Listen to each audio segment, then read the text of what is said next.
ಆಗಿರ್ತಕ್ಕಂಥ ರುದ್ರಮುನೀಶ್ವರನಲ್ಲಿ ಅನಂತ ಭಕ್ತಿ ನಮಸ್ಕಾರವನ್ನು ಸಮರ್ಪಿಸುತ್ತಾ ಮತ್ತು ಅದೇ ರೀತಿ ಚನ್ನರು ಶಿವೇಂದ್ರ ಶಿವಾಚಾರ್ಯನ ಅನಂತ ಭಕ್ತಿ ನಮಸ್ಕಾರವನ್ನು ಸಮರ್ಪಿಸುತ್ತಾ ಇನ್ನು ಎಲ್ಲರ ಹೆಸರು ಹೇಳಾರ್ದೇನೆ ಈ ವೇದಿಕೆ ಮೇಲೆ ಇರ್ತಕ್ಕಂಥ ಎಲ್ಲ ಪೂಜ್ಯರ ಪಾದಕಮಲಗಳಿಗೆ ಅನಂತ ಭಕ್ತಿ ನಮಸ್ಕಾರವನ್ನು ಸಮರ್ಪಿಸುತ್ತಾ ಮತ್ತು ಮಡವಾಳೆಯ ಶಾಸ್ತ್ರಗಳನ್ನು ಮೊದಲು ಮಾಡಿಕೊಂಡ ಎಲ್ಲ ಕಲಾ ಬಳಗವೇ ಮತ್ತು ವೇದಿಕೆ ಮೇಲೆ ಇರ್ತಕ್ಕಂಥ ಎಲ್ಲ ಗಣ್ಯಮಾನ್ಯರೇ ಮತ್ತು ಬಸವಣ್ಣನವರೇ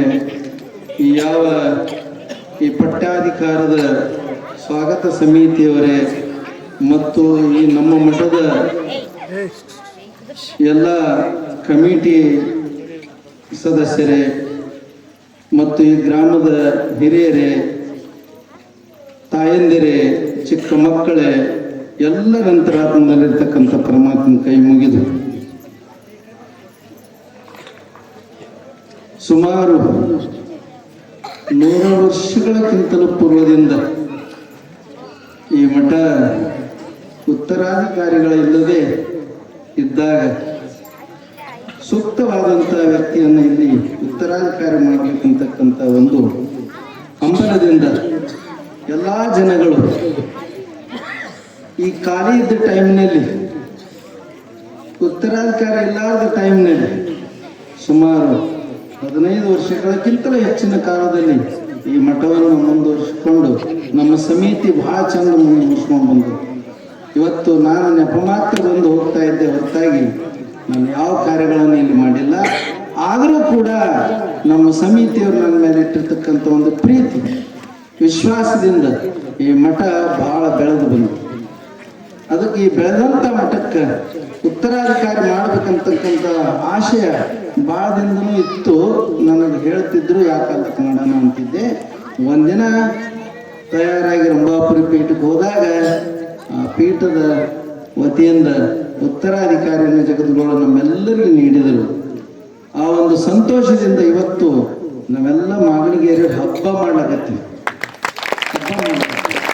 ಭಾಳ ಹೊತ್ತಿನಿಂದ ಹಬ್ಬ ಮಾಡ್ಲಕತ್ತೀವಿ. ಯಾಕಂದ್ರೆ ಎಲ್ಲರ ಹೆಸರು ಹೇಳಿದ್ನಿ ಅಂದ್ರೆ ಟೈಮ್ ಆಗ್ತದೆ. ಇವತ್ತು ಯಾಕೆ ಇಷ್ಟು ಅವಸರನ ಮಾಡ್ಲಕತ್ತೀನಿ ಅಂತಂದ್ರೆ ದೊಡ್ಡಪ್ಪ ಪುಣ್ಯತಿಥಿ ವಂಶಿ ಮಠದಾಗ ಇಲ್ಲಿ ಬರಲಿಲ್ಲ ಅಂದ್ರೆ ನಡೆಯಂಗಿಲ್ಲ. ಯಾಕಂದ್ರೆ ನಾ ಬರದೇ ಹೋದ್ರೆ ಉದ್ಘಾಟನೆ, ನಾ ಬರದೇ ಹೋದ್ರೆ ತಪ್ಪು ಕಲ್ಪನೆಗಳ ಮೂಡಬಾರದು. ಇವತ್ತು ವಂಶಿ ಮಠದ ಕಾರ್ಯಕ್ರಮ ನೀವು ಮುಂದುವರಿಸಿ, ನಾ ಬರೋ ತನಕ ಮುಂದುವರಿಸಿದ್ದೀನಿ. 12 ಆಗಲಕ್ಕ ಬರ್ತೀನಿ ಮುಂದುವರಿಸಿದೆ ಅಂತ ಹೇಳಿದ್ದೆ. ಅಲ್ಲಿಯೂ ಕೂಡ ಬಿಡ್ಲಾರ್ದಂಗೆ, ಯಾಕಂದ್ರೆ ಅವ್ರು 5ನೇ ತಾರೀಕು ಮಾಡ್ರಿ ಅಂದ್ರೆ ಕೇಳ್ತಾ ಇಲ್ಲ. ಅದಕ್ಕೆ ಅಲ್ಲಿಯೂ ಕೂಡ ಕಾರ್ಯಕ್ರಮ ಪ್ರಾರಂಭ ಆಗಿರೋದ್ರಿಂದ ಇವತ್ತು ನೀವೆಲ್ಲರೂ ಹಬ್ಬದ ಉಪಾದಿಯನ್ನು ಮಾಡಬೇಕಾಗಿತ್ತಂದ್ರೆ ಎಷ್ಟು ನೀವು ಭಕ್ತಿಯಿಂದ ಇಲ್ಲಿ ಮಾಗಣಿಗೆರೆಯವ್ರನ್ನ ವರ್ಣನೆ ಮಾಡಬೇಕಾದ್ರೆ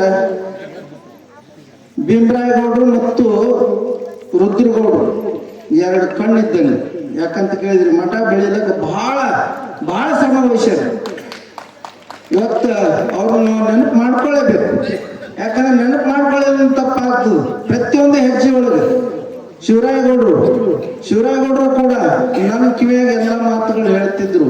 ಹ್ಯಾಂಗ ಮಾಡ್ಬೇಕು, ಏನ್ ಮಾಡ್ಬೇಕು, ಫೋನಿನ ಮುಖಾಂತರ ಮಾತಾಡ್ತಿದ್ರು. ಈ ಮಠವನ್ನು ಬೆಳೆಸ್ಬೇಕಾದ್ರೆ ಬಹಳಷ್ಟು ಶ್ರಮ ವಹಿಸಿ ಈ ಮಠವನ್ನು ಬೆಳೆಸಿ ಈ ನಮ್ಮ ಸಮಿತಿಯವ್ರ ಕೈಯಾಗ ಕೊಟ್ಟರು. ರಲ್ಲಪ್ಪಗಳು ಮಾತಾಡಿದ್ರು ಆಗಲೇ, ನಮ್ಮ ಕೈಯಾಗ ಕೊಟ್ಟಾರ, ಅದಕ್ಕೆ ನಾವು ಶುದ್ಧ ಮಾಡ್ಬೇಕಂತ. ಅದಕ್ಕೆ ಕೈಯಾಗ ಕೊಟ್ಟಾರ. ಇದನ್ನ ಯಾವತ್ತು ಹ್ಯಾಂಗ ಶುದ್ಧ ಮಾಡ್ಬೇಕಂತಂದ್ರೆ ಯಾರು ಕೂಡ ತಪ್ಪು ತಿಳ್ಕೊಳ್ಳಾರ್ದು. ನನಗೆ ಕರೆದಿಲ್ಲ ಅಂತ ಯಾರು ತಿಳ್ಕೊಬೇಡ್ರಿ, ನನಗೆ ಬೈದಾನಂತ ಸಿಟ್ಟಿಗೆ ಬೇಡ್ರಿ, ನಮಗೆ ದಾನ ಬೇಡಿಲ್ಲ ಅಂತ, ನಾವು ಪಟ್ಟಿ ಬೇಡಿಲ್ಲ ಅಂತ ಯಾರು ಸಿಟ್ಟಿಗೆ ಬೇಡ. ಪಟ್ಟಿ ಕೊಡ್ಬೇಕನ್ನೋ ಮನಸ್ಸಿನಿಗೆ ತಂದು ಕೊಡ್ತೀವಿ.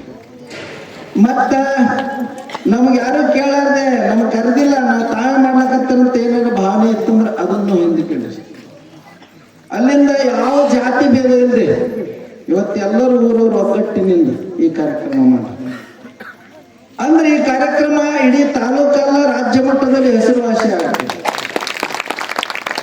ಇವತ್ತು ದಾನಯ್ಯ ದೇವರು ಮುಗ್ಧವಾಗಿರ್ತಕ್ಕಂಥ ದಾನಯ್ಯ ದೇವರನ್ನ ಜಗದ್ಗುರುಗಳು ನಿಮ್ಮೆಲ್ಲರ ಕೈ ಕೊಟ್ಟ. ಅದಕ್ಕೆ ಅವನನ್ನು ಸರಿಯಾದ ಒಂದು ದಾರಿಯಲ್ಲಿ ನಡೆಸ್ಕೊಂಡು ಹೋಗುವಂತ ಪ್ರಯತ್ನ ನೀವು ಮಾಡಬೇಕಾಗಿದೆ. ಅದಕ್ಕೆ 21 ದಿನಗಳ ಪರ್ಯಂತರವಾಗಿ 23 ದಿನಗಳ ಪರ್ಯಂತರ ಪುರಾಣ ನಡೀತದೆ. ಅದಕ್ಕೆ ನಮ್ಮ ಶಾಸ್ತ್ರೀಜಿಯವರು ನಾವು ಮಾರ್ಗದರ್ಶನ ನೆಪ ಮಾತ್ರವಾದರೂ ಕೂಡ ಎಲ್ಲವನ್ನೂ ಶಾಸ್ತ್ರೀಜಿಯವರು ನಡೆಸ್ಕೊಂಡು ಹೊಂಟಾರ. ಯಾಕಂತ ಕೇಳಿದ್ರೆ ಅವರಲ್ಲಿ ಅಂತ ಒಂದು ಹಿಡಿತದ ಕಾರ್ಯಕ್ರಮದ ಹಿಡಿತ. ಅಪ್ಪೋರೆ ಫೋನ್ಯಾಗ ಹೇಳ್ತಾರ ಅವ್ರು, ಅಪ್ಪೋರೆ ನಾ ಎಲ್ಲ ಸರಿ ಮಾಡ್ತೀನಿ, ನೀವು ಸುಮ್ಮ ಬಂದ ನೋಡ್ತಾ ಇದ್ದೀನಿ ಅವರೆಲ್ಲ ಸರಿ ಮಾಡ್ತಾ ಇದ್ದಾರೆ, ನೀವು ಸ್ವಲ್ಪ ಕುತ್ಕೊಳ್ರಿ ಅಪ್ಪರೇ ನಾ ಮಾಡ್ತೀನಿ ಅಂತಂದ್ರೆ ನಮಗೆ ಹೈರಾಣ ಹಾಕ್ಬಿಡ್ದಂತಾರ ಅವ್ರು. ನಿದ್ದಿಗೆಟ್ಟು ನೀವೇನು ಮಾಡಬೇಡ್ರಿ, ಎಲ್ಲ ನಾನು ಹೊರ್ತೀನಿ ಅಂತಾರೆ. ಅದಕ್ಕೆ ನಿದ್ದಿಗೆಟ್ಟು ಅವರೆಲ್ಲ ಇಂಥ ಕಾರ್ಯಕ್ರಮಗಳನ್ನು ಸ್ವಂತ ತಮ್ಮ ಮೈಮ್ಯಾಗ ತಗೊಂಡು ಮಾಡ್ತಾರೆ. ಯಾಕಂದ್ರೆ ಸಾವಿರಾರು ಪಟ್ಟಾಧಿಕಾರದ ಅನುಭವ ಅವರಿಗೆ ಅದ. ಒಂದರ ಅನುಭವ ಅಲ್ಲ, ಒಂದು ಊರಿನ ಅನುಭವ ಅಲ್ಲ, ಎಲ್ಲ ಊರುಗಳಲ್ಲಿ ಮಾಡಿರ್ತಕ್ಕಂಥ ಪಟ್ಟಾಧಿಕಾರದ ಮಹೋತ್ಸವ ಆಗಲಿ, ಅನೇಕ ಪುರಾಣಗಳಾಗಲಿ, ನಮ್ಮ ರೇಣುಕಗಿರಿ ಒಳಗೆ ಪುರಾಣ ಮಾಡಬೇಕಾದ್ರೆ ಅವರೊಂದು ಮಾರ್ಗದರ್ಶನ ಹೆಂಗಿತ್ತಂದ್ರೆ, ಅಪ್ಪೋರೆ ನೀವು ಸುಮ್ಮನೆ ಹಿಂಗೆ ಹೋಗ್ಬೇರೆ ಊರಾಗ ತಾನೇ ಪುರಾಣ ನಡೀತಿದ್ರೆ ಅಡವಿ ಒಳಗೆ. ಅಡವಿ ಒಳಗ ಸುಮಾರು 20-25 ಸಾವಿರ ಜನ ದಿನನಿತ್ಯ ಇರುವಂತ ಒಂದು ಪುರಾಣ ಯಾರಾದ್ರೂ ಹೇಳಿದ್ರೆ ಮಡಿವಾಳ ಶಾಸ್ತ್ರಿಗಳು. ಅಂತ ಶಾಸ್ತ್ರಿಗಳು ನಿಮ್ಮೆಲ್ಲರಿಗೂ ಕೂಡ ದಿನನಿತ್ಯ ಮಾರ್ಗದರ್ಶನ ಮಾಡ್ತಾರೆ. ಯಾಕಂದ್ರೆ ಅವ್ರು ಹೇಳಿದಂಗೆ ಒಂದು ಸ್ವಲ್ಪ ಚಂದ ನೀವು ನಡ್ಕೊಂಡು ಹೋದ್ರೆ ಈ ಪುರಾಣಕ್ಕೆ ಯಾವುದು ತೊಂದರೆ ಆಗಂಗಿಲ್ಲ. ಮಕ್ಕಳು ಕೂಡ ಓಡಾಡಲಿ, ದೊಡ್ಡವರು ಕೂಡ ಓಡಾಡಲಿ, 60 ವರ್ಷ ಮೇಲ್ಪಟ್ಟವರು ಕೂಡ ಹುಡುಗರಂತೆ ಓಡಾಡ್ತಾ ಇದ್ದಾರೆ. ಮಾಗಣಿಗೆರೆಯಾಗ ಎಷ್ಟು ಭಕ್ತಿ ಅದಂತಕ್ಕಂಥದ್ದು ನನಗೆ ಗೊತ್ತದ. ಸುಮಾರು 20 ವರ್ಷ ಅವರು ಒಡನಾಟದಾಗ ಇದ್ದೀವಿ ಅಂತಂದ್ರೆ ನನಗೆ ಹ್ಯಾಂಗೆ ಗೊತ್ತಿರಲ್ಲ ಹೇಳು. ಅದಕ್ಕೆ ಎಲ್ಲವೂ ಗೊತ್ತದ, ಯಾರ್ಯಾರಲ್ಲಿ ಭಾವನೆಗಳು ಏನದು ಅನ್ನೋದು ಗೊತ್ತದ. ಅವರೆಲ್ಲರೂ ಕೂಡ ದೇವೇಂದ್ರಪ್ಪ ಗೌಡರು ಅಪ್ಪವರ ಬರ್ಬೇಕಂತಂದ್ರು.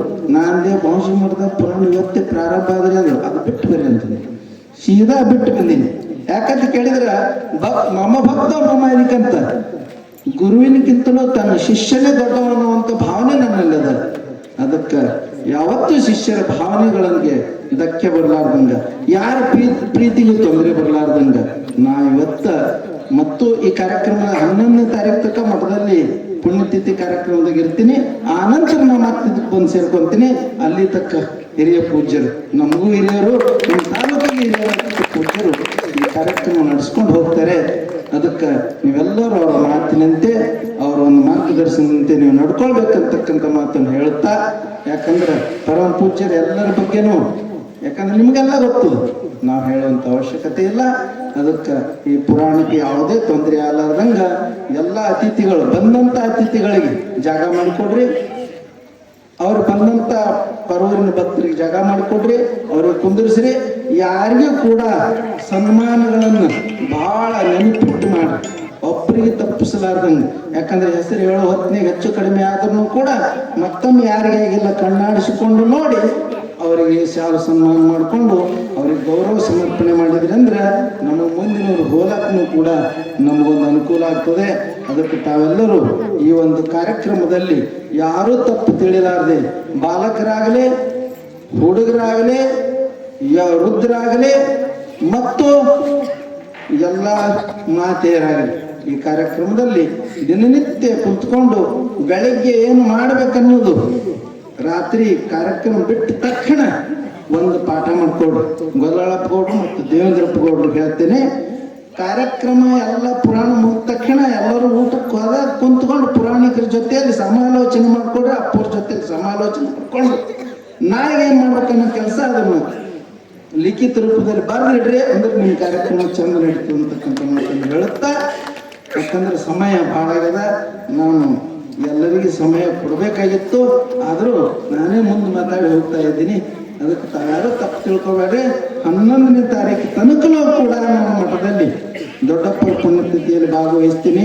ಉಳಿದು ಎಲ್ಲ ಕಾರ್ಯಕ್ರಮಗಳನ್ನು ನಾ ಬರಂಗಿಲ್ಲ, ನೀವೇನೋ ಮಾಡ್ಕೊರಿ, ಮಾವನಗಿರಿ ಪುರಾಣ ಆಗೋದಕ್ಕೆ ಬರಂಗಿಲ್ಲ ಅಂತ ಹೇಳಿ ಎಲ್ಲರಿಗೂ ಹೇಳಿದ್ದೀನಿ. ಆದರೂ ಕೂಡ ಒಂದೊಂದು ದಿನ ಹೋಗ್ಬೇಕಾಗ್ತದೆ. ಅದ್ರ ಜೊತೆಯಲ್ಲಿ ಹೋಗಿ ಸಡು ಸಿಕ್ಕಾಗಿಂದ ಬರ್ತಾ ಇರ್ತೀನಿ ಅಂತ ಹೇಳಿ ನನ್ನ ಮಾತುಗಳಿಗೆ ವಿರಾಮ ಕೊಡ್ತಾ ಇದ್ದೀನಿ. ಓಂ ಶಿವಂಭು.